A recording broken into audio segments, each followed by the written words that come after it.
Transcendental Transformation, the place where spirituality and transformation unite. Host Miss Raina imparts truth so that you can break through your limiting beliefs and evolve into a deeper consciousness.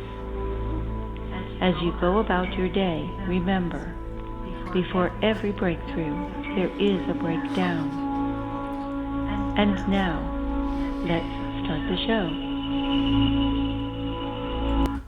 Good evening, everyone, and welcome to tonight's episode of Transcendental Transformation. I'm your host, Miss Raina, and with me, as always, my co-host, James. Hey. So today is Tuesday, December 17, 2019, and of course we are coming live from the Sirius Star System Studios right here in Fort Lauderdale, Florida, and I hope everyone has had an amazing week. So before we get into the show, I'm going to ask my co-host, James. James, how you been? Oh, fine. I had a great week. It goes so fast. I don't know, It does. man. It really does. This year, in one way, it's very fast, and in the other, it's very slow. You know? It does. It does. Anything exciting happen to you? Anything? I didn't get killed in traffic. It's been very aggressive. That's good. Yeah. I've seen, some drama out there. And, yes, there's lots of drama everywhere. Yes, and that kind of is related to some of what we'll be talking about tonight too. Yes. So what about your week? How was yours? My week was pretty exciting. I had football. I had softball on Friday. Then I had football practice Saturday and Sunday. So I was exhausted. I picked up Caleb. Caleb's with us here in the studio. He's going to be answering a bunch of your questions. So make sure you hit us up on Twitch. And but yeah, I picked up Caleb. Caleb came back from doing a 6-month stint in Bali, Malaysia, Thailand, Australia, New Zealand, all sorts of good stuff. 6 months. So. Yeah, and you know what happened? I had a huge panic attack. Did you? Yeah, I get. I suffer from anxiety. Everyone knows that. But I haven't had a huge panic attack like this. Like I was waiting for him in the airport, and all of a sudden, the energy, my chi just went up to my head. I went really dizzy. My eyesight got blurry. My hearing went out. My heart started pounding. Wow. I started sweating, getting pain. I'm thinking, oh my God, I'm having a heart attack. I'm gonna die. Caleb's I've heard of it. I've heard of people doing gonna be that, like, yeah. where are you at? Yeah. I'm gonna be laying dead on the side of the road. and and luckily I have CBD on me because it really helped. I chugged the bottle. I was like, oh, Hey, at least you recovered. I mean, look at you now. No, I'm still out of it, to be honest with you. Yeah, my chest still hurts. I'm still kind of down. Like I took a little kratom just to kind of pick me up because honestly I was ready to pass out even before you guys. Do you think it was just the energy of being at the airport and the anticipation of seeing Caleb and just other things? He does stress me out a lot. Stuff that happened the day before. No, and the day before maybe you had some stuff going on the day before or whatever. It builds up. Yeah, I think it was a combination of being over like doing softball, football, and then just the excitement and then being trapped, and it just if my body just gets like that, but it's hard because people who suffer with anxiety and depression, bipolar and stuff, it's like you can't control it, and especially if you have severe panic attacks, it really feels like a true heart attack and like you're dying, and it's so hard not to fall into the excitement of, oh my God, something's going on, to kind of calm yourself down. I've had 1 or 2 episodes when I was younger. I think there was once where I couldn't breathe. Yeah, that's scary. And once where I was just really in this dark place, and I just went through it. I kind of know if I'm getting there not to go so deep, I think. Yeah. If that makes sense. But. Oh, absolutely, absolutely. So anyways, let's get into tonight's subject because that's what you're here for, right? All right, so tonight we are going to talk about the power of voice, the value of mindful words in today's world. And the reason why this is so important is because all of us like to talk, right? Right. We all use words. We all use a form of communication, and for most of us, our words can make our lives go many different directions. We are learning now, as a collective, humanity. We're learning that our voices have a lot of impact on the direction that we're going. Mm-hmm. Because they're part of our thought process. They're part of our feelings, and they can really dictate what we're really looking at in our life. Yeah, and sometimes even like the variances of certain words, like certain adjectives, like the word, say you're trying to describe someone who's strong, and you say, oh, aggressive. Well, that's a completely different meaning from strong. Or you can say, overbearing or whatever You got to pick your words sometimes very carefully. Yes, you do. It's crazy how the English language has the Absolutely. complexity there. Absolutely. It's hard because, tone to me is one of the most important things in a conversation. It's the most important. It's one of the things that escalates fights right away, the tone, your projection. What do you mean? Yeah, what? But how you come off to people is really the way they perceive you. And even if you're, there's people like they say, resting B face, I'm not going to say the word because we're rated G show. But, people say, oh, look at that. And they judge you by the face, and you could be the most smiling person. You could be the most smiling person and be direct. Like, I have always been direct. But when I was younger, I was so blunt. People always took me as being rude. And I was like, no, I'm not being rude to you. I'm just talking to you. I've had people tell me, even recently, like, man, you looked like you were really pissed off. It's like, because I'm very analytical, and I'll be thinking, when I'm walking, I'll be thinking about something else. It has nothing to do with the person I'm looking at. And it might be when I'm walking into a place, or I get whatever, and they're like, God, yeah, you just walked right by me, you looked like you were really mad. I'm like, no, I was just thinking, So that also has a lot to do with it, is your body language. You may not even be aware of that, Absolutely. And we have to work on that. We have to watch ourselves. We have to kind of like Absolutely. listen to ourselves or see ourselves like with these podcasts. Yes. I'm able to see how I speak and stuff. It's very helpful. It is, because it gets you to know, it really allows you to have a third-party perspective of who you are, and that's the most important thing. When you learn how you come across to people and how your tone is, I see a lot of times on social media, my friends, well, I don't care what I say. If you don't like it, then delete me and all. And it's like, it's like you don't need to have that tone. You don't need to have that aggression in order to get your point across. You can get your point across in many different ways. However, though, we feel that we're so defensive with our words. Most of the time, we feel like it's almost like we're kind of fighting with each other on a constant basis. Debates are like that. We can't talk politics or religion, right? It's kind of like trying to get the last word in. Maybe we sometimes don't know when to stop. Good point. When someone's making an argument, the other person has to get the last word in. Because all of a sudden it's like, oh, well then I'm the one that chose to close this conversation. I'm the winner. And then even if the other guy goes, yeah, I understand. And then the other person that was trying to close it will go, wait, no, you don't. Like that. And reopens the whole argument again. Yes. Yeah. So part of winning an argument is to know when to stop, I think. Absolutely. And I'm a little at fault at that. We had a situation the other day at one of the kava bars where I was hanging out with a friend, and one of the friends we were hanging out with is going through a really tough time. And, it was just one of those things where, we were joking around, having a good time playing darts. We got on a subject, and, it was just one of those things where I knew what I was talking about, he knew what he was talking about, and it just was a clashing type of conversation. Yeah. And, and the sad thing is a lot of people, when they feel that you're not thinking the way that they are, that you're not only insulting them, that's a good point. But because you're not, that you're taking away from them. And no, it doesn't mean you're taking away from them. Right. And it's kind of like they don't tell you this, but you have to read between the lines, and it's like, wait, you don't feel what I feel. Yeah. You know what I'm trying to say? Like, I'm disagreeing on this and that, but it's really something else going on. Sometimes that's what you have to say, wait, this person might be upset. That's why we're arguing, and he's going, you don't understand. It's like, yeah, you do. But I'm not feeling the desperation that you might be feeling. Absolutely. Because you're losing the argument.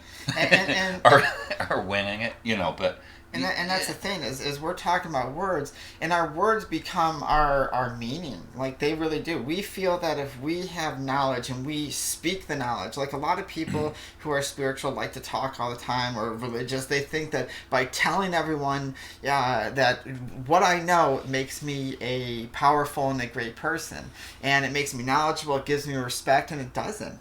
It really doesn't. A lot of people, there might be some people that say, wow, you're really knowledgeable in that. But then it's not really a form of respect. It's more like, okay, well, because some people will become intimidated by what you speak by. Some people will become defensive by what you speak by. Some people may love it. And it's really funny how you could say one set of words and it means so many different things to so many different people. That would be like a politician that might be able to just Yeah, it takes him, 200 words to say something that you could say in like 7 words. Yeah. And it's like, no, what did he really say? He really just said this short sentence, but he used these eloquent words and lots of pauses and stopping to make the point and doing all this. It's really like when you synthesize it all, it's like, wait, you could have said that in 12 seconds. Yeah. Or 7. But I don't know, man. People. Well, it is, and I think choice of words is another good point, because that's kind of what we're talking about.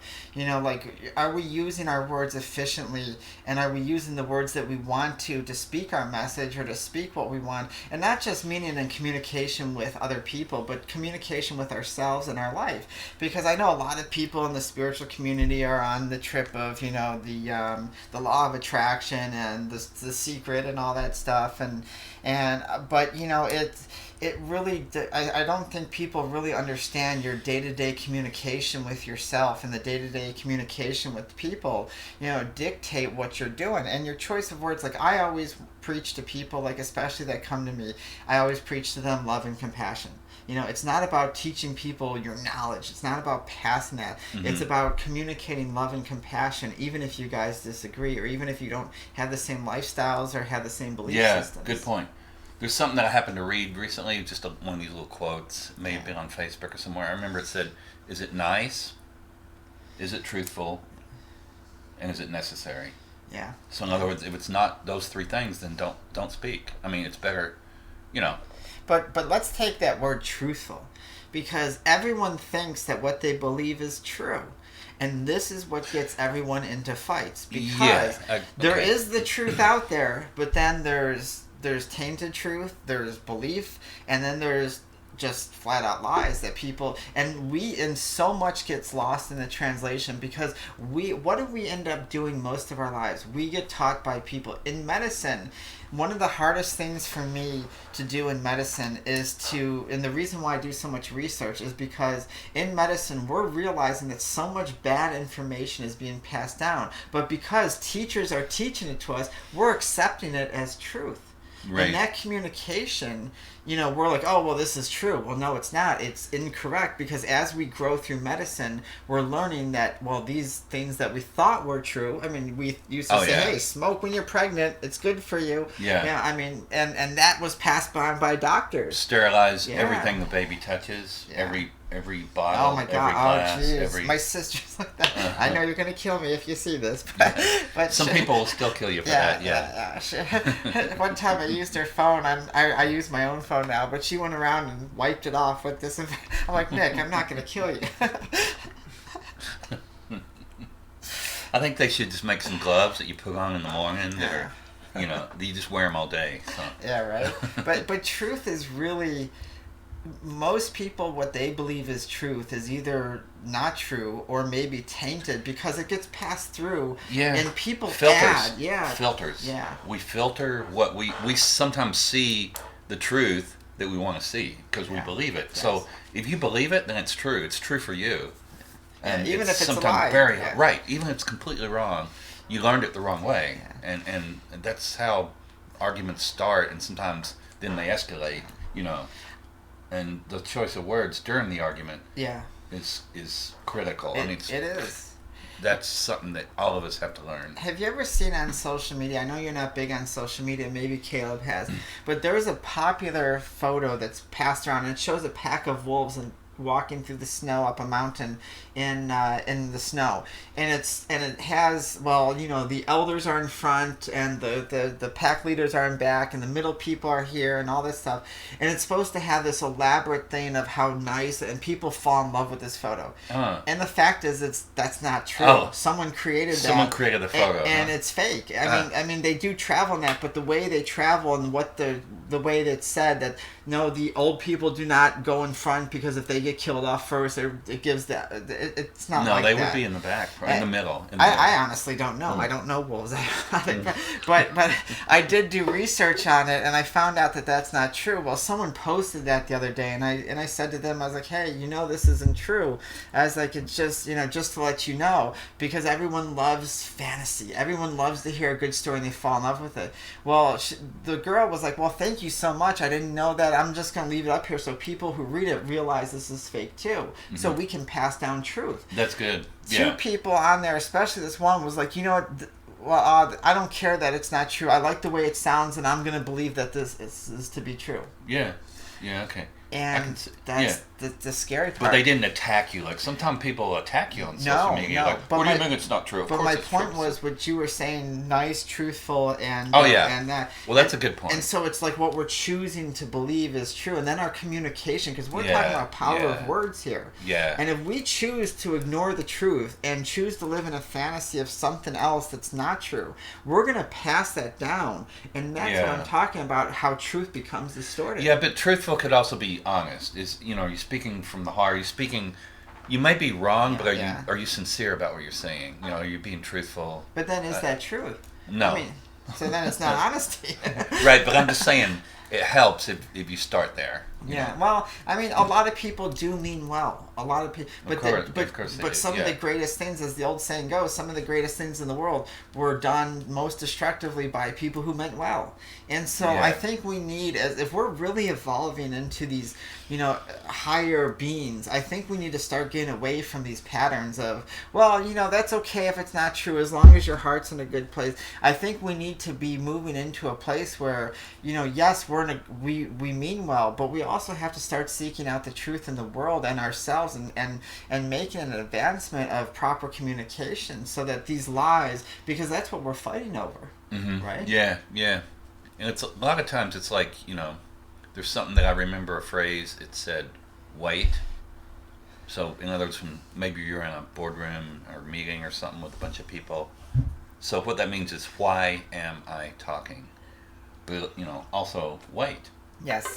You don't need to always jump right in. Sometimes the guy that waits until the end of the meeting, because I'm in business a lot, and I've been in lots of meetings over my life, but the guy at the end who speaks for 30 seconds and that's it, meanwhile it was an hour meeting, everybody's like, whoa, you know what I mean? Like, this guy sat there and waited, and then he finally said his thing at the end. Yeah. Sometimes that's a lot more powerful than all this other stuff.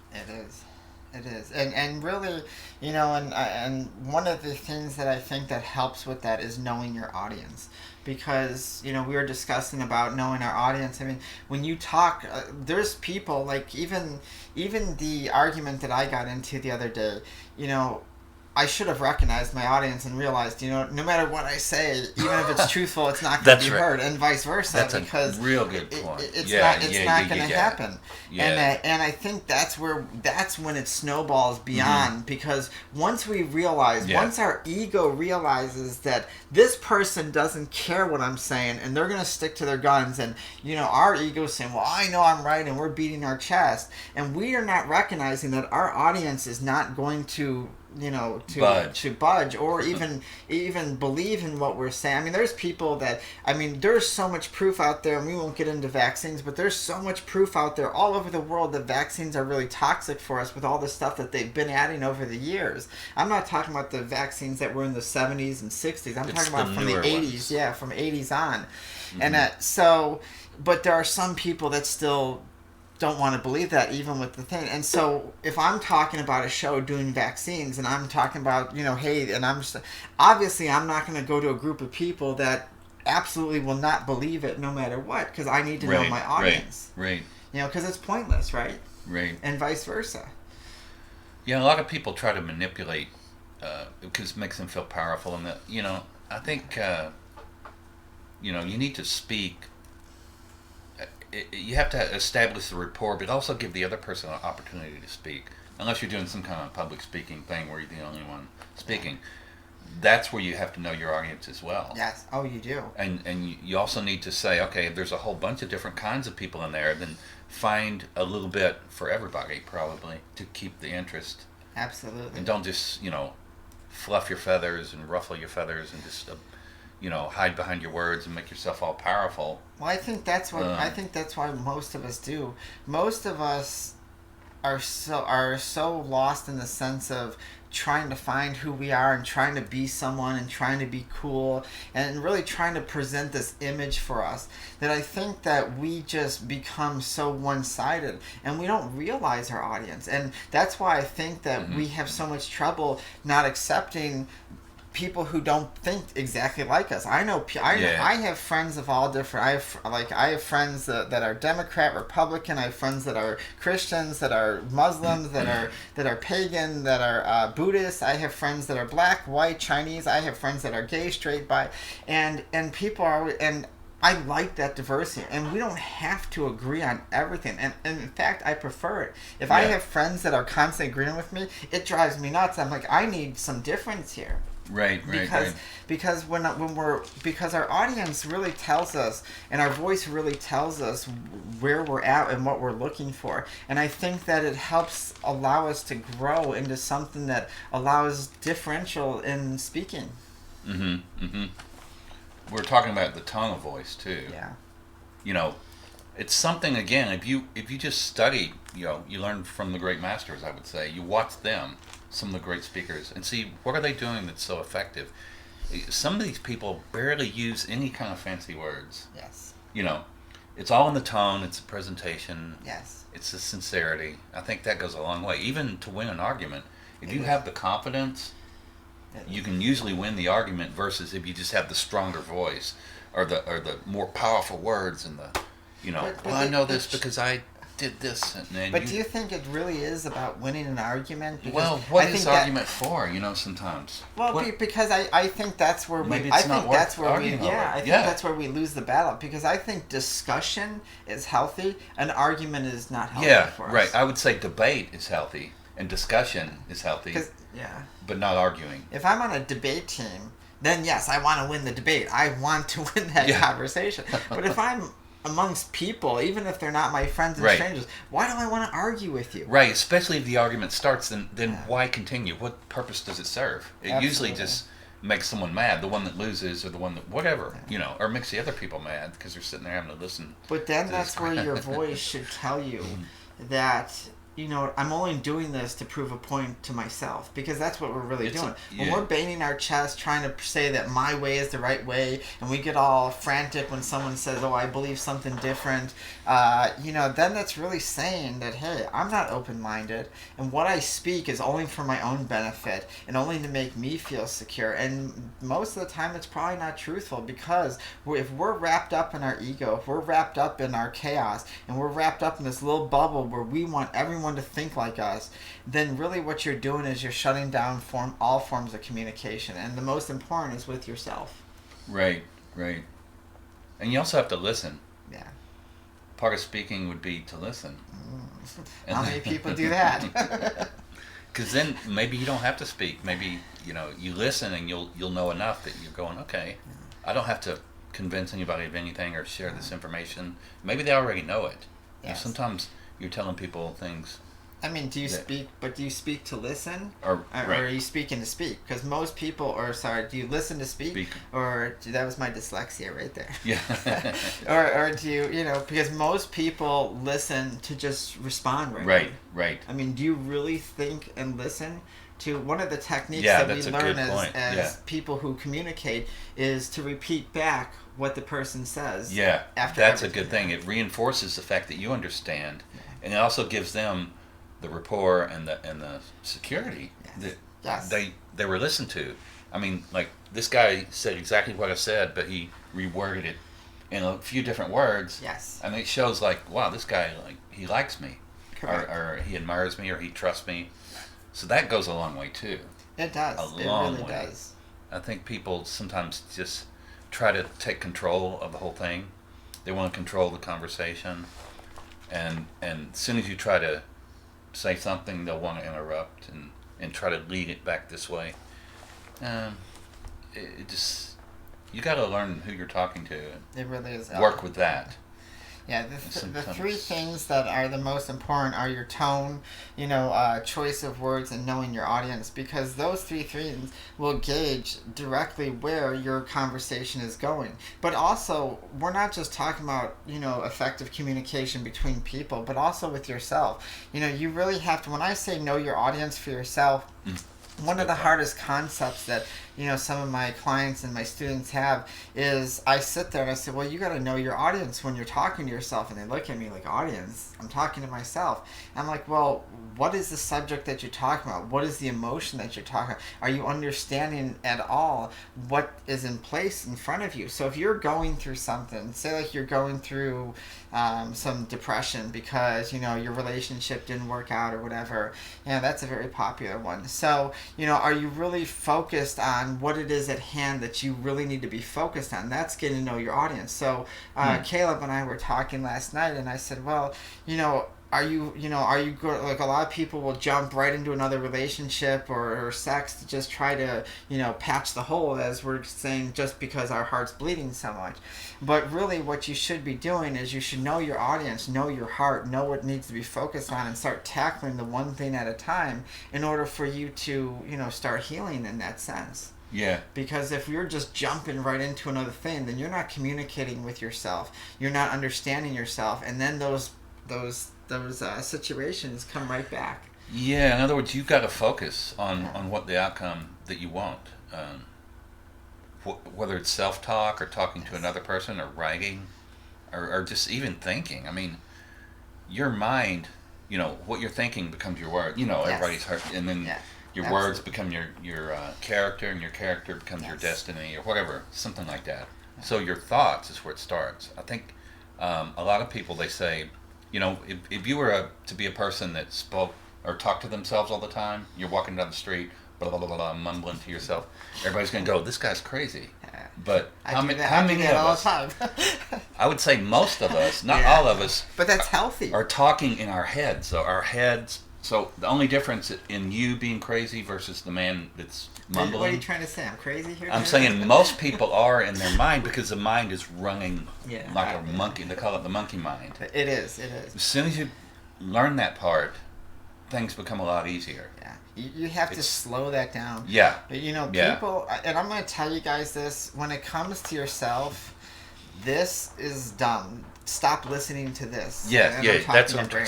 Because, and this is the hardest part for any of my students or anybody that I teach, is because they want to analyze everything. And they think that this form of communication is going to get them into the place that they need.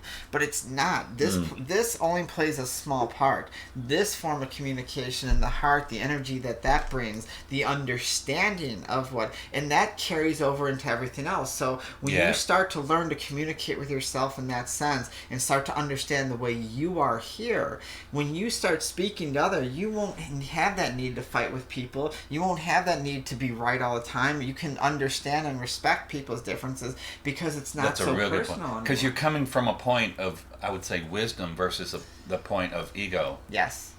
Because we're born with everything, and as we sit here now, we have it. We all have this knowledge. Absolutely. Because there's the connection between us, and if you tap into that, then you don't need a bunch of powerful words. No, you don't. Because who you are is powerful. Yeah. But we're going to get right back into that right after these messages from the life of Raina. A message from the life of Raina. We live in a world faced with many tough challenges. Our lives become chaotic and filled with disaster ever so quickly, most of the time before we even realize. Our issues beat down our mental mindset, and an imbalance of emotions become prevalent. The life of Raina is dedicated to helping people on the deepest spiritual level. Miss Raina, the creator of Transcendental Development and Growth, works on your core issues and finds the solutions which allow you to break free from the emotional bondages of life, helping you achieve the life you've always wanted to live. Isn't it time that you lived life for you? Call the Life of Raina, 561-846-2190, and schedule your appointment today. That's 561-846-2190, or email thelifeofraina@icloud.com. All right, guys, we are back. We're having a good time over here. That's what we do here. We're Caleb's talking. over in the corner laughing, too. We're using the power of our words among us. We are. Absolutely. So if you guys are just joining us, welcome to Transcendental Transformation. I'm your host, Miss Raina. This is my co-host, James. And today we are talking about, the power of voice and how it is influential in our outcome of our life. And if you're just joining us and you want to chat us, make sure you hit us up on twitch.com and chat with us. Ask us any questions. Caleb's going to be on that end. Same with Facebook, YouTube. Hit us up. Give us your questions. We'll do live answers right here. So, so one of the things that I also, I feel that what we're doing is, our voice becomes excessive when we're deficient. And that sounds like a oxymoron, right? Because you're how can something be excess when you're deficient? And that's a good point. And in Chinese medicine, this is something that kills a lot of Western people's brains, because they're like, you can't have something that's deficient and excess at the same time. But it is, because if I'm talking too much and I'm trying to make everyone understand me and everyone believe what I believe and everything, and I just won't let anyone get a word edgewise, it's because I'm deficient inside. It's because I'm trying to fill the insecurities. I'm trying to feed the ego. I'm trying to feed what is missing in my life, the deficiency of who I really am. Yeah. And so, yes, you can have an excess and a deficiency at the same time, and most of us do in many areas of our lives. Oh, yeah, everybody's got something to work on, always. And I think you have to know yourself. You have to understand yourself. It'll give you the ability to be able to pick your words better, and maybe, again, like I said earlier, don't come so much from a point of view of just, this is the way I see it, this is the way I see it. Yeah. But find the neutral ground or the common ground, or if you're trying to find a compromise, you've got to know more than just yourself, but you really got to know yourself, because that's your base, that's where you're starting. Yes. Right? Yes, correct. And part of that is knowing your weak points. Like, what if someone does say something wrong that offends you? What's your first reaction? Most of the time it'll be, oh, well, I can't, I'll just get up and walk out, and or I'll argue, a defense mechanism, fight or flight, when maybe the best thing is just to say, okay, I get your point taken, and just let things be quiet for 5 or 10 seconds. A lot of times we just have to jump right in and start talking. Absolutely. And there's beauty in silence. Yes. Well, yeah, absolutely. I love silence. And there's silence and beauty. That's why I don't invite anyone at my house. It's nice and silent all the time. Because, when you are a spiritual person and you are open and you have that energy that radiates, compassion and love and confidence and security, people want that. And they want to be around you. And that becomes very draining, because everyone wants a piece.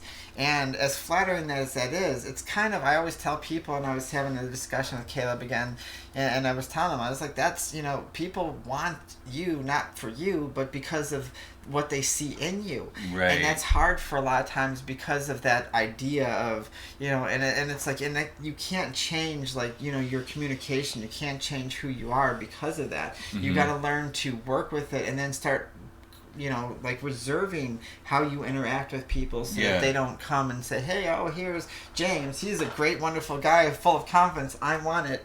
And, and I'm going to just, sit here and talk to you until I'm blue in the face to get everything from you. Yeah.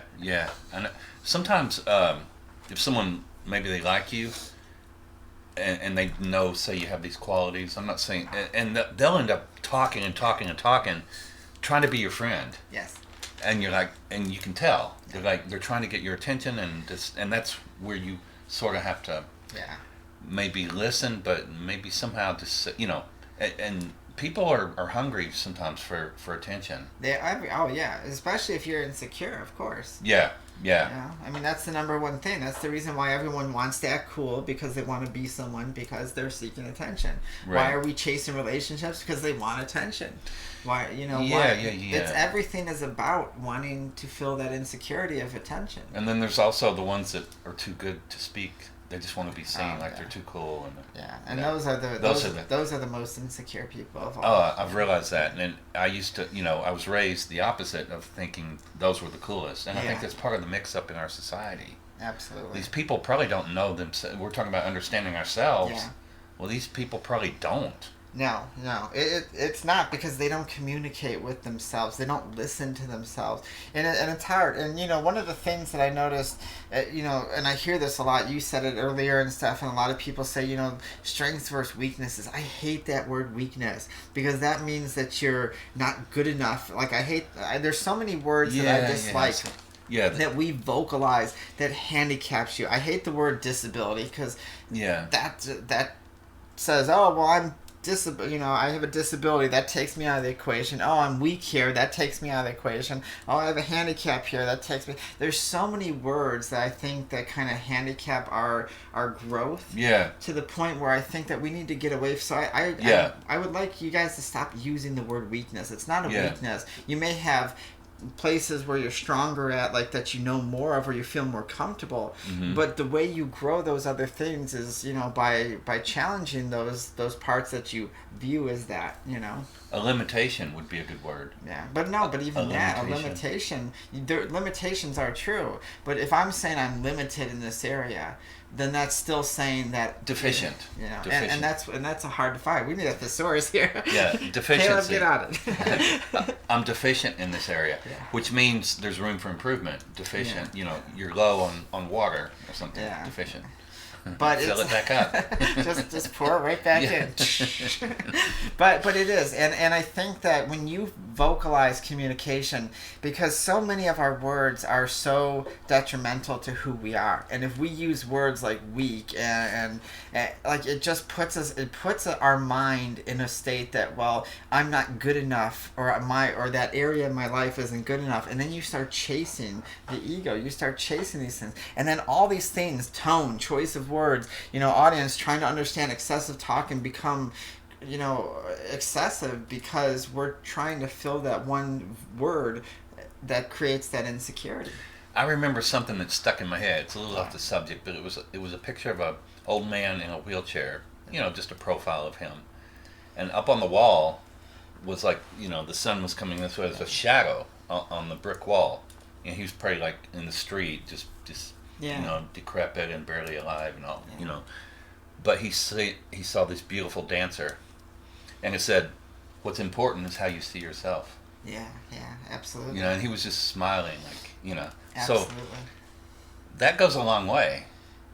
But you have to have a balance, or you can't just be totally in love with yourself, like Mr. Perfect, but you gotta love the part that you see of yourself and know that it's great. Well, but that's it's and I agree. It's important. It is it's important. The basis of everything. But right? Usually when people are that in love with themselves, they're not really in love with themselves. It's a facade. It's all an illusion. It's such insecurity. Like, I love myself and I am confident. And I don't need to tell myself how great I am at things or how this and that, because I know my capabilities. There's a difference between that and someone who, when usually you run into people that are like, oh, I'm so great, and because I can hit a ball over the fence, oh, look at me, pound my chest. That's saying, hey, I'm the most insecure person in the world and I need to prove to myself. And people see that. That's not love. That's not liking yourself. Yeah. Liking yourself and having that idea is really, a sense of self where there's nothing to prove. Well, that's a good point. Look at some of the celebrity, the greatest singers in the world, some of the artists, the athletes, and, everybody tells them how great they are, and they're getting paid just, 35 times what they really should be getting paid. Absolutely. That's what I believe. But and then at the end of the day, they could be miserable, so miserable that they just self-destruct. It happens a lot. It is. And it's tough because a lot of people out there will hurt you with their words. Women have it rough in our country, in many countries and stuff. A lot of times we're getting up there, but we're still viewed as second-class citizens. There's racism still, so there's a lot of things that we fight for, and there's a lot of times we get lost in our aggression. We get lost in our voice and we become these angry, aggressive people, and it really starts to hurt what we're fighting for.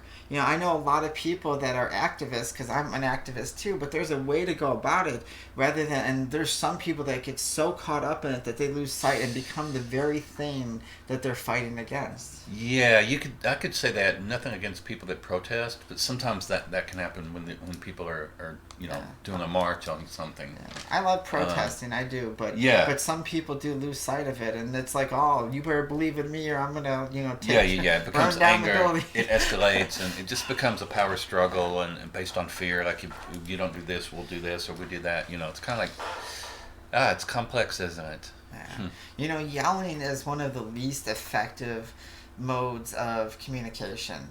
And the reason why we get upset and we yell, because we believe, our ego says, hey, I'm not being heard, so I'm going to be louder so that you can hear me, because if I'm louder, that means my point's more valid, and you're going to realize that it's true.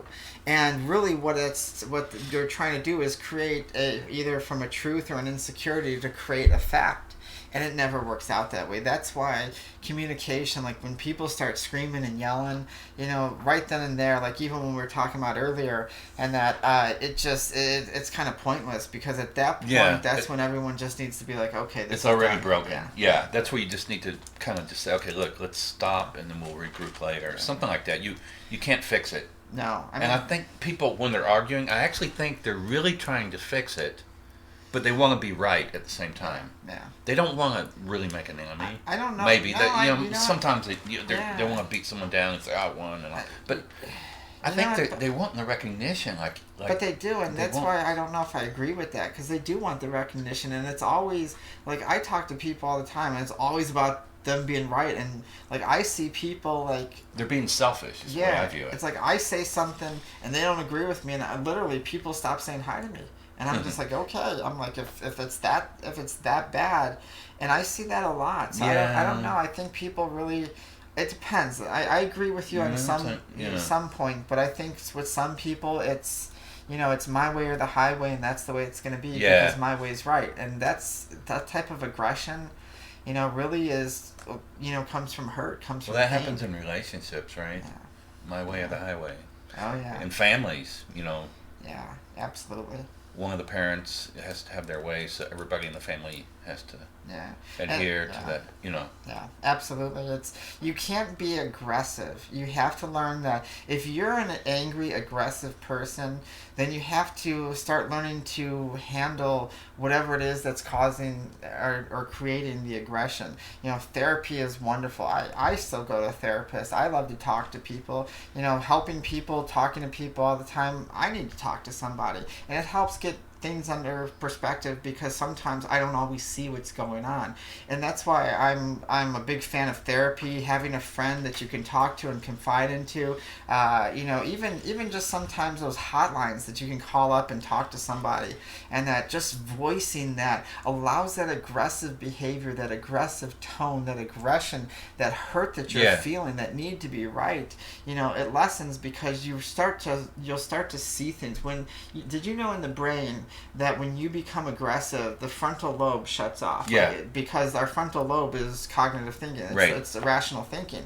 And so when it shuts off and it goes to the back, to the amygdala, anger starts happening, and we're in fight or flight. Fight or flight. Mm-hmm. And there's no rational thought behind that. No. Right. And that's what I was saying earlier. You have to try to get back in the middle instead of to the extremes.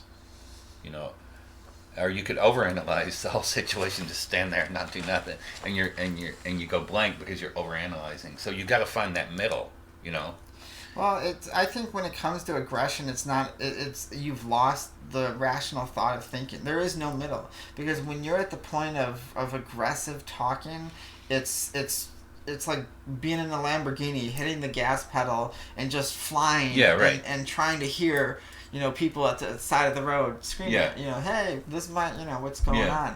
And I think you really lose the battle completely. And I think a lot of times, and that goes back to tone. If you are, like I said, I'm a very blunt talker. And when I was younger, I used to speak in a way that used to come across somewhat aggressively, but I never meant it. I was just like, hey, blah, blah, because I like to study. And people would be like, and the tone would get them, and then that would bring out their anger, and I was like, whoa, what's going on here? Why is this, what is this, sometimes it's nothing more than a dialect or a culture, and the tone of, you're in a certain country or with a certain group, and you're like, you got to learn that, because there's been big arguments started over nothing, just for the way the tone sounded, when the tone would be okay with this with their peers or their family, but they're in the wrong spot and they're talking the wrong way. So we just got to open our minds, I think, and that comes through opening your heart. I mean, we're talking earlier about, how to communicate. Well, it should come from here, your center, your base, your intuition. I think your intuition is this knowledge that you already have. So you have to trust that the words that you're going to speak are the right ones. And not just react out of a fear because you're trying to cover up something, run from something, fight something, prove something, Well, I think and you said it. You're, the point of trying. And this is why I have those 5 no words, because when you try to speak from a way of right and wrong, or or true, like even when we start getting into truth and false, we don't, like, most of the time, unless you're studying it, unless it's your field of study and for a fact, and there's so much research behind it that said this is an absolute pen and this can be nothing more, it becomes, a lot of times it's just a belief, or it's just, or it's just the information that we have right now. And I think that when we start saying, well, like, try to speak from a right point of view, but then that will start creating, well, hey, well, I feel this is right, and if you're not agreeing with me, and it cycles back into that. Oh, well, now this person has a different opinion, so if I'm wrong, and it triggers that insecurity. And I think that's why I tell people, you got to get away from right and wrong and good and bad, because those things create so much judgment in our life and so much judgment in our thought process that causes 99.9% of fights. Because if I'm right and you're wrong, I'm better than you. If you're right and I get proven wrong, I'm going to be aggressive because now you're taken away from me. And it becomes this vicious cycle, almost like a boxing match. And, and so I want people to start getting away from those words of right and wrong, good and bad, positive, negative, backwards, forwards, better, worse, truthful, not truthful. And just, just have conversations with people. And if they're different than you, that's okay. Learn from them, listen to them. Maybe they have something, maybe you might find out that they're a great person, that they just, have a different path than you. Oh, yeah. Sometimes you'll realize, you'll meet someone and they're having trouble talking. You realize they got like a social anxiety and all, and then you establish a rapport. You ask them a couple questions or let them make some jokes. Humor goes a long way, and then all of a sudden this person just boom starts talking. You're like, wow, this guy's brilliant. I mean, but he was very reserved. And timid and shy, but not really. He just had to get warmed up. He had to be inspired. And some people are just reserved. Yeah, there's nothing wrong with him. But a lot of people go, well, "What's wrong with this guy? He's not. He's not very social. He's done. I know. He doesn't smile. We haven't talked. He's not like moving his hands and smiling and going crazy. It's like, no, maybe he knows more than everybody in this room put together. And a lot of times that is right. People who act like they're bad butts, they. Most of the time they don't know how to fight. It's the person who's sitting in the corner just being like, hey, no, I don't want to fight, blah, blah. Is usually the one who's a 3rd-degree black belt. That, and it's true. People are like that. And the people that are usually running their mouths and doing different things and, are usually the least of the concern. But aggressive talk can be so, it really does. It really creates so much chaos and, and it creates to me, when I watch aggressive talk, it creates an energy of stagnation, like, because it's so powerful, especially when it gets pushed out, that it kind of just like it kind of gets everyone. Like, if you're in a room and two people start screaming, the rest of the night you can tell people are affected by it. You can feel it, and I think that's what goes on whether we realize it or not. Like, some of the stress that we're feeling, it's just because you're in a crowded area and you're driving in a car, or you're in a mall, it's crowded, or you have to wait. Yeah. You're feeling this tension. Everybody might be acting nice and all. Like, airports can be that way. Yes. But there's just all this stuff underneath. Like, it's almost like a current. Like you're standing in this stream, and you got all this crap. And you got to realize, you got to have strong roots to hold yourself in the stream, but you got to rise up to the higher parts of yourself. Yeah. They use the chakras, the root chakra and all these. As you go up higher, you approach the heart and the spirit and the head and the infinite. Absolutely. So sometimes you have to rise up from that and try and be there.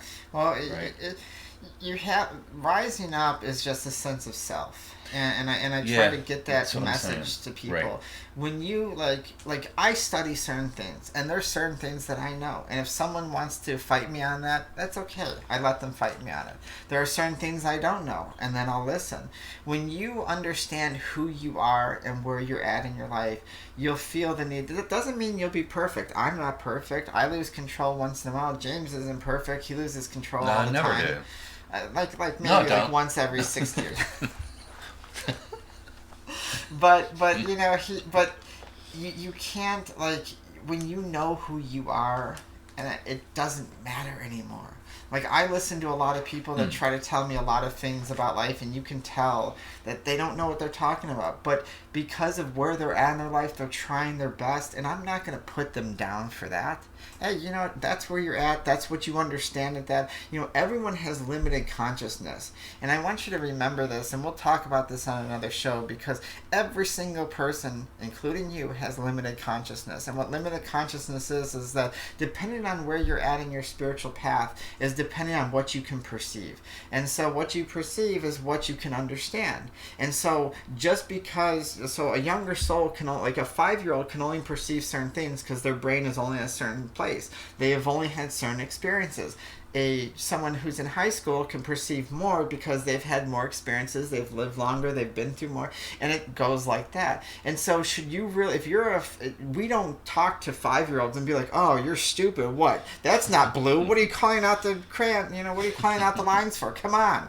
You don't sit there and say that to them, because they're trying their best at their level that they're at, and that's the same thing. So if you have a difference of opinion with someone, and that you may be the one with the more limited conscious, and you may think that you know more, they may be, but it doesn't matter. Just try to sit there and understand and say, hey, you know what, listen, maybe they have some tidbit of advice or some wisdom in there that made me think about your life in a different aspect. Yeah. So I would say, always know, people are looking for approval. They really aren't. They are. So that's where it starts, in communication. And that is. A lot of people don't need that, and those are the ones that would be more reserved. Yeah, absolutely. So you can remember that. So people always want to be recognized, and they want to be right. You don't want to be told that you're wrong, especially if you have others that are listening. Yeah. But and, that's healthy. It's healthy. Good to be wrong, and make mistakes. And you've got to be able to laugh at yourself and say, yeah, you know what, I'm wrong. You're right. Wow, I never thought of it that way. Yeah. That's where you need to approach the middle ground. Yeah, is what I'm saying.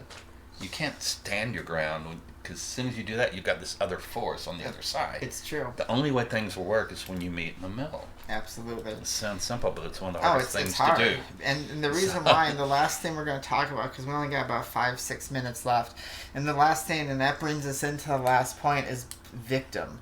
And I talk about that, and I know you guys who have listened to my show are like, oh, here goes Miss Raina with the victim again. But it is so important, because when we get angry, we become the victim. Mm-hmm. When we want to push our way onto other people, we are the victim. When our right is the right way and everyone else is the wrong, we are the victim. And the victim's voice is the most devastating voice to be in, because it's hurtful. It's hurtful because there's people that it shows that you are in such a place of disbelief of who you are that you're grasping at anything to just try to be someone. That's a good way to word it. Yeah. And that's when you need to start showing yourself the most love. You're smarter than you think you are. You probably know a little bit more than you think you are. And if you don't feel that, then do research. I know it's easier to be on Facebook and do all these video games and stuff like that, but I have like 6 monitors here, and you'd be surprised. I may have a chat room going, but I have my reading material on this one and reading material on this one, and I'm cross-referencing things. And sometimes when me and James have a conversation, he may bring something up, and I may think during the conversation, I really don't know too much about that. Yeah. And I go home and I research it for for a while. Yeah, like a creative input that I might absolutely. have. Sometimes you have to bounce your ideas off of people, but you also have to bounce them around. Instead of just think you know it all just because you're on Facebook and you got all these people you're talking to and all. It's just chatter. I mean, how much does that really accomplish? It doesn't. But that's what the victim does. The victim says, Yeah. The victim tries to push their way because they feel so insecure, because they feel that they're not good enough. Or they say it all the time. Well, you know, I'm this, I'm that, I'm this, I can't do this. You know, you're better than me, you're prettier than me, this and that. And that voice is so devastating. It is strong. It is. And they want everybody to identify with that Yeah. voice. Like, you don't know, you don't understand what I've been through. Yeah. Because So it gives I them have a right sympathy, to right? be mad. I have a Yeah. right to hold up a gun, Yeah. because of what I've been through, and all. Yeah. But when you're in a confrontation, all of that baggage comes back from your past. When you're just trying to prove yourself wrong or get approval, or you're trying to find safety, right? Aren't we after safety and approval? We are. Which is love, right? We are. Self-love, but you're trying to get it from someone else, you'll never get it. But that's the It's you. foundation. You Yeah. want to feel safe, you want to feel loved, Yeah. you want acceptance, and you want to feel like you belong to something. And that's why we deem sports as the ultimate. Like, oh, if I'm a popular athlete or a movie star, I get the respect because we view them as people who, you know, are loved by everybody, get the recognition and all this stuff. And, you know, some of the greatest people in the world are the most unknown and have no money. I mean, some people, you know, sacrifice their whole life, you know, volunteering to help children and kids and homeless people and do all these different things. And they don't need to chase that because they realize that, hey, that's great for them if you're a popular athlete or if you're a movie star or a singer or whatever. That's great. Hey, more power to you.